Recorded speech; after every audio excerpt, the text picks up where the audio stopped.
नमस्कार दोस्तों, मैं मोहम्मद सिद्दीक सासी दुनिया न्यूज़ से। आज जैसा कि आप लोग को मालूम है, वसीम रिजवी ने सनातन धर्म को अपना लिया है अपनी मर्ज़ी से। तो आज इसी सिलसिले में आज मरकज़ी चांद कमेटी के अध्यक्ष, शिया मरकज़ी चांद कमेटी के अध्यक्ष मौलाना साहब अब्बास साहब हमारे साथ हैं। उनसे कुछ सवाल जवाब करते हैं, बात करते हैं किस तरह से जो है ये इन्होंने किया है या क्या मामला था। मौलाना साहब ये बताइए कि मरकज़ी चांद कमेटी के अध्यक्ष आप हैं, तो ये वसीम रिजवी साहब ने आज धर्म परिवर्तन किया है अपना। इस धर्म परिवर्तन के नाते क्या ये आगे के हिकमत अमली इनकी रहेगी, क्या करना चाहेंगे, क्यों इन्होंने ऐसा किया है? क्या सनातन धर्म में इनकी आस्था शुरू से थी कि एकदम से ये सनातन धर्म को पसंद करने लगे?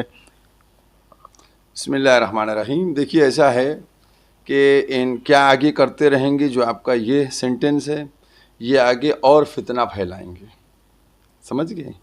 ये चूँकि चारों तरफ से फंस चुके हैं, इनका जेल जाना, इनके ऊपर मुकदमात, सीबीआई इंक्वायरी, इन सब से बचने के लिए ये गए हैं मंदिर में। अब ये सबको देखना है, पूरी दुनिया देख रही है, क्या मंदिर में अपराधियों को शरण मिल सकती है? ऐसा तो नहीं होना चाहिए। धार्मिक स्थल है, जो पापी है उसको सजा मिलना चाहिए। तो ये जितने पाप करके सनातन धर्मी बन के अपने को बचाने की कोशिश कर रहे हैं, मैं ये समझता हूँ कि ये बच नहीं पाएंगे, क्योंकि इन्होंने बहुत पाप किए हैं। और समझने की ज़रूरत है इसमें कि ये आदमी कैसा है, इसने कितना सनातन धर्म को पढ़ा है, कितना समझा है। ये किसी धर्म की मोहब्बत में नहीं किया है, ये अपनी जान बचाने के लिए किया है। और कल ये सनातन धर्म को भी बदनाम करेगा, सनातन धर्म के जो ग्रंथ हैं उनकी भी तौहीन करेगा, और उसके बाद फिर ये किसी और धर्म में चला जाएगा। चूँकि ये किसी धर्म से अपने को वाबस्ता नहीं रखना चाहता, अपने मकसद को लेके सामने चल रहा है।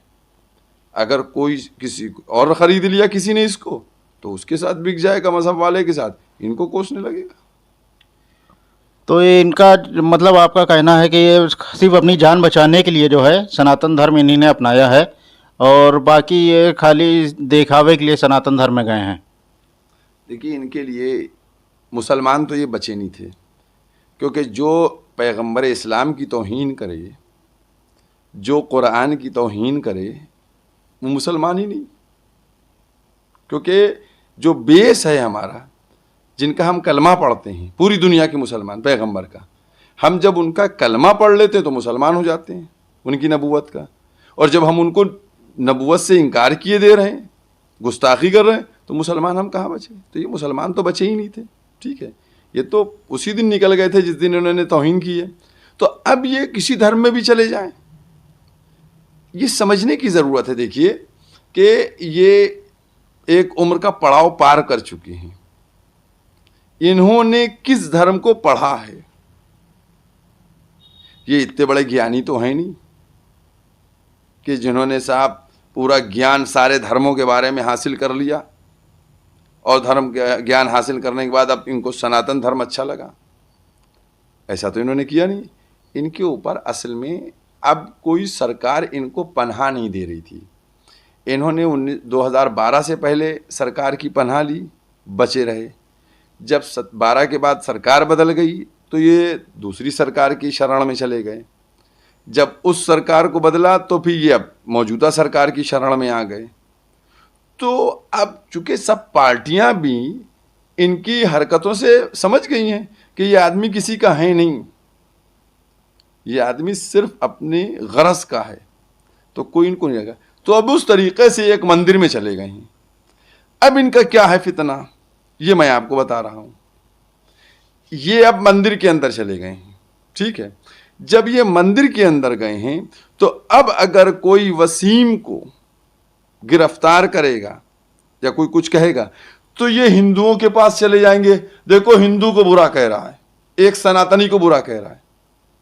तो चूंकि इसका मिशन ये है कि हिंदू मुसलमान को लड़ाना, उसका ये फायदा उठाने की कोशिश करेगा। इलेक्शन हमारे सामने, लिहाजा मैं तो ये चाहूंगा कि देश की जनता को समझना चाहिए, सनातन धर्म के मानने वालों की तौहीन है उनके धर्म की, कि ऐसा व्यक्ति उनके धर्म को स्वीकार कर रहा है। कि जिसके ऊपर 50 मुकदमे और सीबीआई इंक्वायरी लगी है। मैं आपसे बता रहा हूं, बताइए कि जिसके ऊपर पूरे इंडिया में मुकदमे हों, जो सीबीआई जांच के दायरे में हो, जिसको कोई एक्सेप्ट नहीं कर रहा है, वो आ जाए। भाई सीधी सी मैं बात कर रहा हूं। जैसे आज सियासी पार्टियां कि साहब ये तो बाहुबली है, आपने अपनी पार्टी में ले लिया। तो अगर बाहुबली किसी पार्टी में जाता है तो पार्टी की छवि खराब होती है। तो अगर उसी तरीके से ये बाहुबली किसी धर्म में जाएगा तो उस धर्म की भी छवि खराब होगी।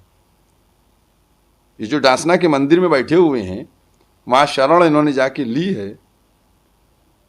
मैं तो समझता हूं कि जो वहां के महंत हैं उनको होशियार होना चाहिए।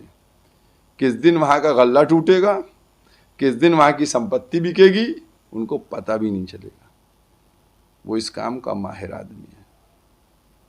ये थे मरकज़ी चांद कमेटी के सदर साहिब अब्बास साहब, जो हमसे गुफ्तगू कर रहे थे इस समय वसीम रिजवी के केस के मुतालिक, जो मशवरा भी दे रहे थे सनातन धर्म के डासना के मंदिरों के जो महंत हैं कि होशियार रहें, अपना गल्ला बचा के रखें और अपनी ज़मीन जायदाद बचा के रखें। जो इनका पुराना और जिसमें माहिर हैं वो काम ये जो है वहाँ भी करेंगे, जो यहाँ करके गए वो वहाँ भी करेंगे। मैं मोहम्मद सिद्दीक, सासी दुनिया न्यूज़ के लिए।